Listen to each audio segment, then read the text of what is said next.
Hello అండి, అందరికీ welcome to one more mini log. ఈరోజు ఆఫ్టర్నూన్ లంచ్ కోసం అయితే పచ్చెనగపప్పు క్యాబేజ్తో కర్రీ చేశాను. పిల్లలకు కూడా లంచ్ బాక్స్కి ఇదే ఇస్తున్నాను. పిల్లలకి స్నాక్స్కి అయితే ఆఫ్టర్నూన్ స్నాక్స్కి అయితే ఇలాగ మురుకులు కొన్ని డ్రై ఫ్రూట్స్ అయితే పెట్టించాను. ఇంకా మార్నింగ్ స్నాక్స్ కోసం అయితే బనానా పెట్టిస్తున్నాను.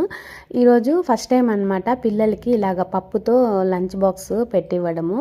ఇంకా ఎలా ఉంటుందో ఏమో అని నేను కూడా కొద్దిగా బాక్స్లో పెట్టుకున్నాను, ఒకసారి టేస్ట్ చేద్దాము ఆఫ్టర్నూన్ అని. ఇంకా మా పిల్లలు ఇలాగ కరివేపాకు, కొత్తిమీర, టమోటా ఉంటే తినరనమాట. అందుకోసం అవన్నీ కూడా నీట్గా తీసేసి ఇలాగ బాక్స్ అయితే పెట్టేశాను. నాకు వాళ్ళకి కలిపింది కొద్దిగా మిగులుతుంది కదా, అది ఒక బాక్స్లో పెట్టుకున్నాను అనమాట. ఆఫీస్కి తీసుకొని వెళ్ళాను. ఎలా ఉంటుందో ఒకసారి టేస్ట్ చేద్దామని. చాలా బాగుంది అనమాట. అందులో కొద్దిగా నెయ్యి, పచ్చడి వేసి కలిపించాను, అందుకోసం బాగుండింది అది. ఇంకా నాటు కోడిగుడ్లు అనమాట ఇవి.